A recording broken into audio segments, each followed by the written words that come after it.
gets hard. That doesn't mean we should give up. When the going gets tough and I wanna give up, I will trust in you. 'Cause you're always gonna lead, always gonna lead, always gonna lead me through. When I'm feeling overwhelmed and almost wanna quit, I will not give in. 'Cause you're giving me strength, the strength to start again. Sing it, everybody. Come on, let's keep going. Ooh, ooh, ooh, ooh. We're never gonna give up, no.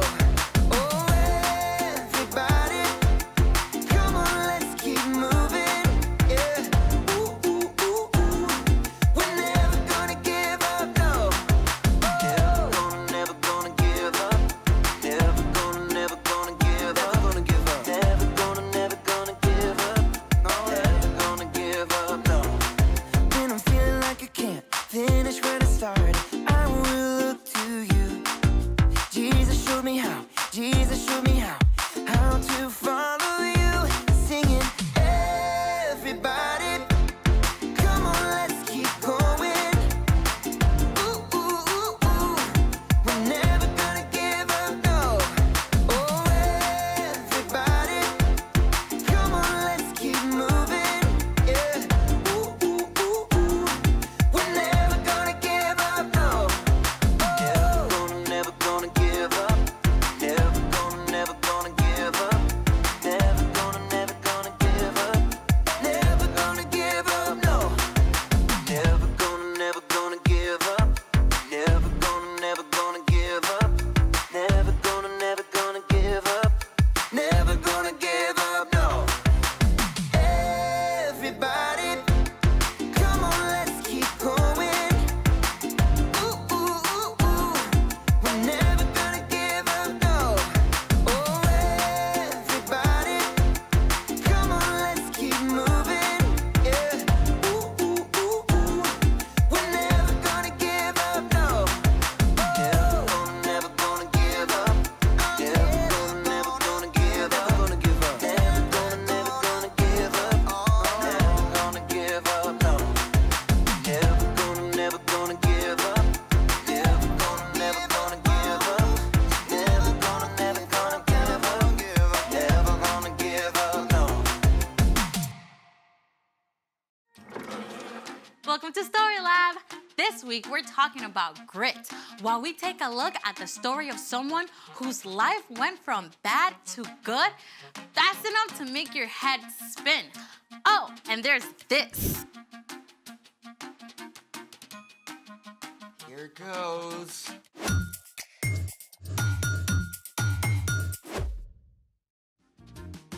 Hey, I'm Amaya, And I'm Zeke. and we're talking about grit, which is refusing to give up when life gets hard. What's under the plates? I don't know, actually.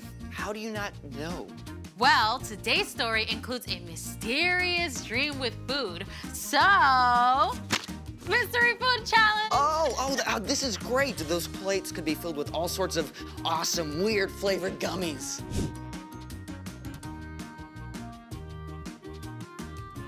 Well, I got my friend to set it up for us. You know what? Why don't you do the honors? Mystery vegetable challenge. The Mystery Vegetable Challenge. Oh, I have a bad feeling about this, all the way from my taste buds down to my stomach. Oh, come on. Vegetables can be tasty. Only with ranch dressing. Oh, do we get ranch? I don't know. Let me see. Okay, it says here that we each pick a dish, then we see who can finish eating whatever vegetable they get. I don't know. Come on, you can totally do this. Grit, remember? Can I cook mine with bacon? Just pick. Fine. Here goes.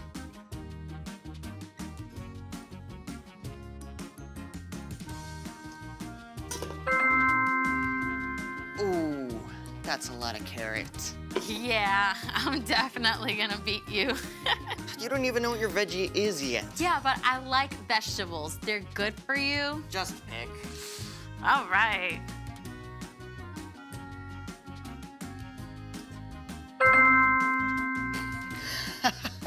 Yum. Yum. Oh, this is great. Let's go. You like vegetables, right? Yeah. On your marks. Get set. Go!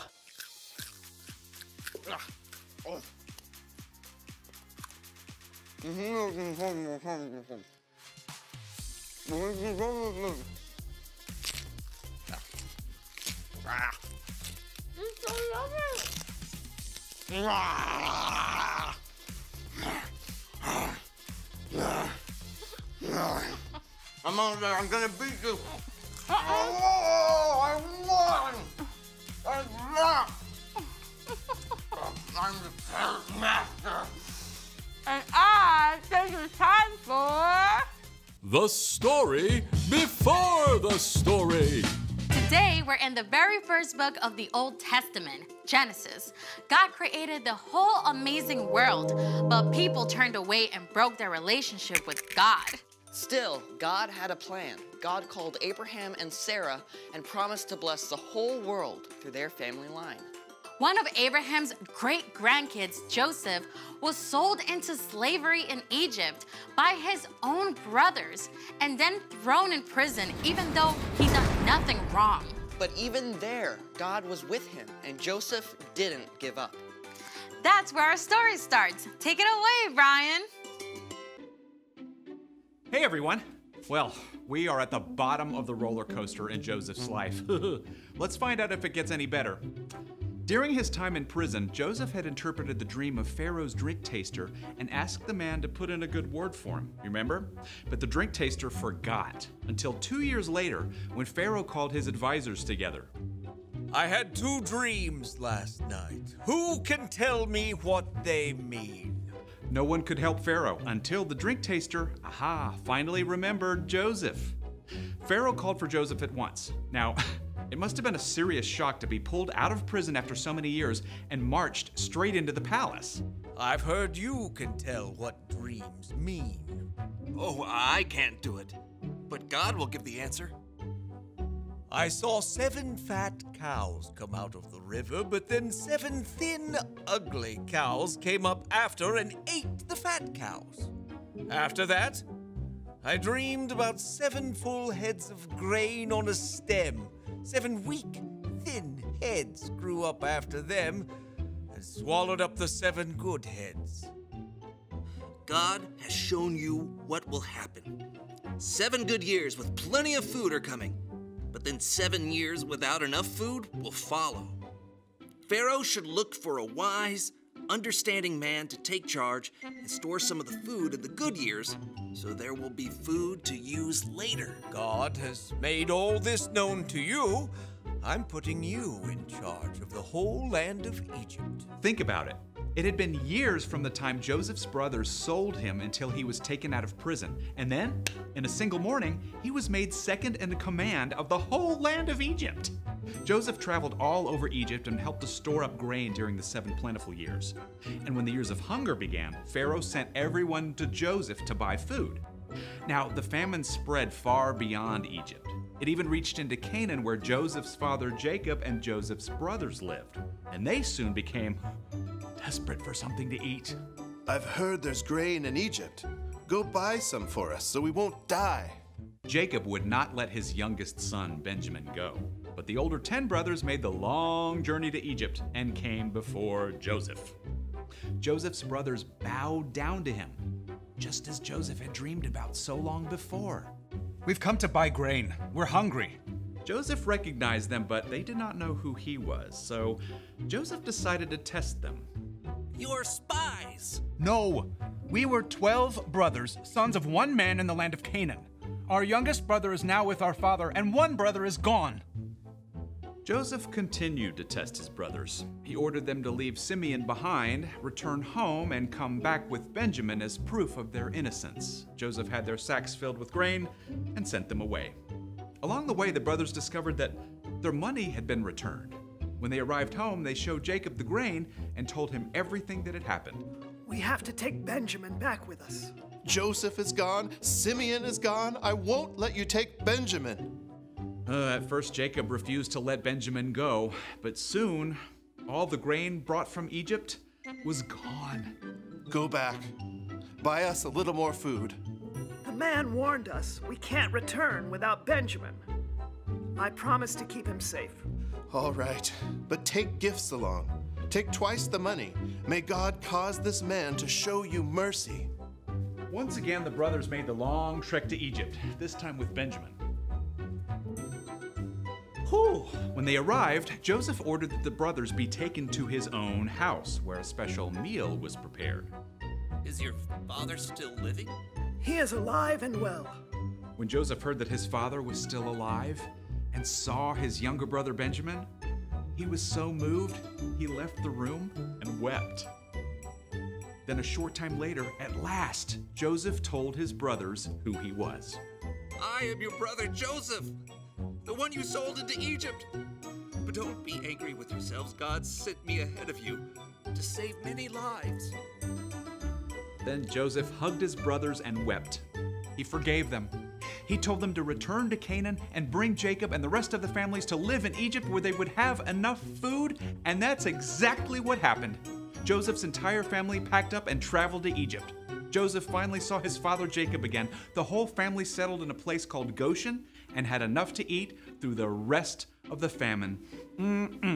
The end.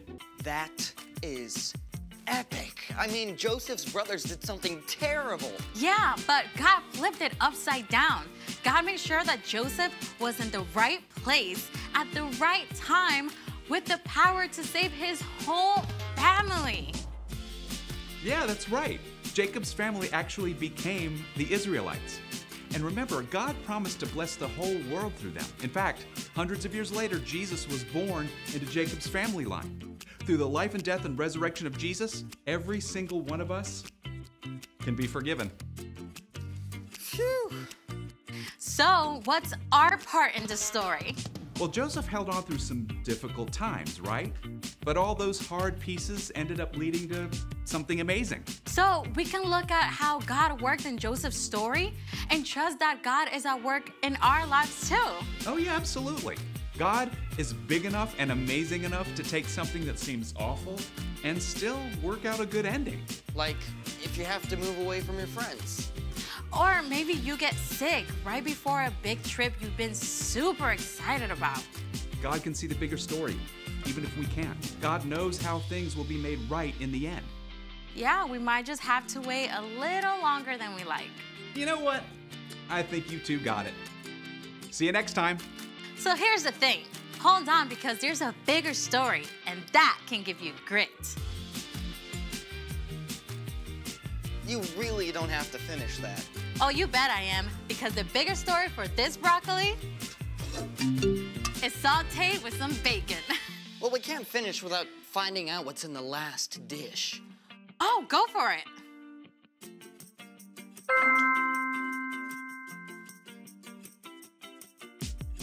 Seriously? Don't worry. I got this. Watch this.